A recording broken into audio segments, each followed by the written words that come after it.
Hi there, everyone. I'm ABC 13 meteorologist Elise Smith. We are keeping a close eye on the tropics, but specifically the Gulf of Mexico, as we could potentially have our next tropical storm of the season developing over the next 24 hours. So let's get right to what is now potential Storm 6. This was just designated that by the National Hurricane Center earlier today. The swirling area of low pressure has winds of 50 miles per hour with gusts up to 60. So this generalized area of low pressure has the strength of a tropical storm. It's just not named yet because we don't have an organized center yet of what would be a tropical storm. So looking over the course of the next 24 hours, we'll likely have what could be Tropical Storm Francine developing by Monday evening as it heads north into the Gulf of Mexico. That's when the storm will move into an area of favorable development into the Gulf of Mexico off the Texas coast Tuesday into Wednesday, potentially strengthening to a Category 1 hurricane off the coast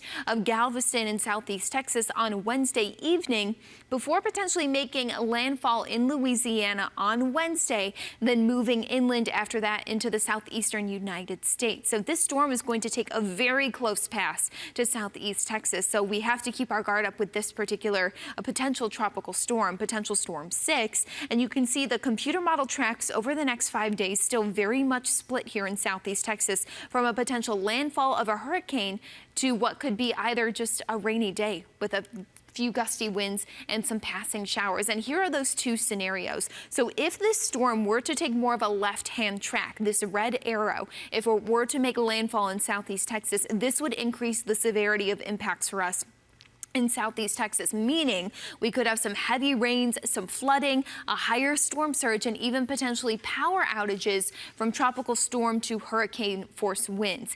But if this storm were to stay farther into the Gulf of Mexico and take this orange track, this really lessens the impacts for southeast Texas, meaning that we might just have a couple passing showers and a bit of a breeze, specifically on Wednesday. Wednesday is now an ABC 13 weather alert day, and some of our key messaging tonight is that we really have to keep a close eye on this storm, as it will likely become a tropical storm by tomorrow. The environmental conditions are right for this storm to quickly organize and potentially strengthen into a hurricane as well, with the greatest impacts expected Wednesday, which is why Wednesday is an ABC 13 weather alert day. But the severity of those impacts are still range, as the exact track, timing, and landfall is still to be determined. Meanwhile, Tuesday will likely start to feel the impacts of this potential tropical storm, with tropical showers moving ashore. By Wednesday, this storm will likely be taking its close pass along the southeast Texas coast, where wind, rain, and a surge could all be potential impacts.